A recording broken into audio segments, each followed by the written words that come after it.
A person works for years to provide a home, a marriage, and a family. They reach the absolute peak of their investment in the relationship, having given everything they possibly could.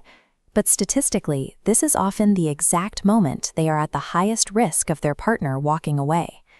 This diagram shows a basic social loop: reciprocal debt. If you buy a friend a round of drinks at a bar, an unspoken obligation is created. They feel compelled to buy the next round to discharge that debt. Psychologists call this framework reasonable entitlement. The problem is that people take this short-term, transactional logic and stretch it over decades of a romantic relationship. They assume that years of providing the car, the house, the vacations, and the financial support act as currency to purchase ongoing loyalty and respect. But human emotional commitment doesn't operate on a ledger. Expecting that an incurred debt guarantees equivalent devotion is a misunderstanding of how relationships actually work, and it sets couples up for inevitable heartbreak.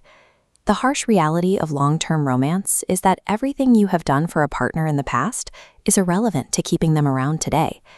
Think of past investments like the contents of this open vault. These are safe assets. All those trips to Fiji, the timeline you built, the experiences you shared, they are permanent. A partner keeps these memories and experiences even if they decide to walk away from their relationship tomorrow. Because these assets belong safely in the past, they can never be lost, and they certainly can't be refunded. Therefore, they offer zero leverage to motivate a partner to stay in the present moment. Curious, Lean-Mean, if hoarding past investments and perfectly executing every traditional requirement doesn't secure a partner's loyalty, what psychological mechanism actually keeps two people together? This illustrates a basic biological truth.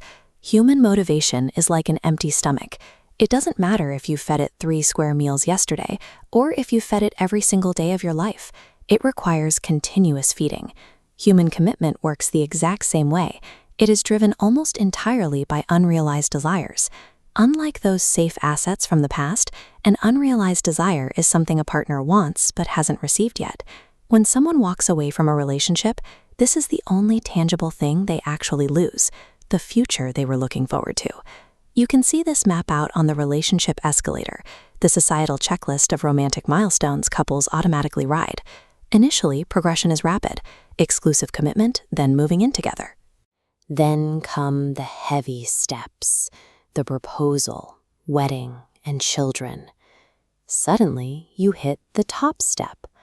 Sprinting to the top of this escalator strips the relationship of its forward momentum. The couple is left stranded with zero built-in structural desires left to fulfill. Now consider the psychological aftermath. You have successfully achieved every major relationship goal society mapped out for you, and you are maybe 35 years old. You still have 50 years of life left to live. This state of absolute achievement is remarkably similar to being stuck in a dead-end job. It might be comfortable, but there are no further promotions to work toward, no novelties, and no expected future benefits. A person who has nothing left to look forward to is highly vulnerable to seeking novelty outside the structure they are currently in. When the standard relationship timeline is fully exhausted and every prize has been awarded, the only major novel life event left to trigger is a divorce. Aggressively rushing to give a partner everything they want doesn't cement the bond. It inadvertently kills the very future incentives required to sustain it. To survive this trap, couples have to shift their entire relationship strategy. They must remain relentlessly future-focused. The first tactic is strategic pacing. Instead of rushing to give away the ultimate prizes of the relationship all at once, partners need to intentionally draw out these major life milestones over time.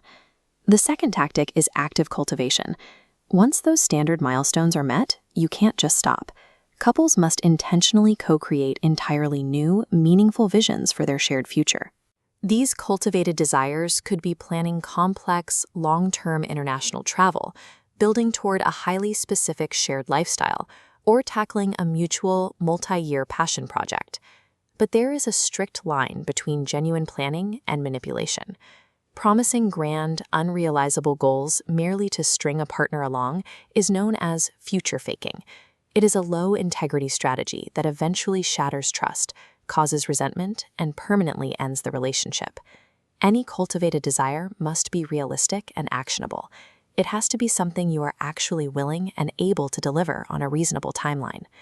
True, lasting commitment is never earned by paying off the debts of the past. It is sustained by continuously building an exciting, unfinished future that a partner simply refuses to walk away from.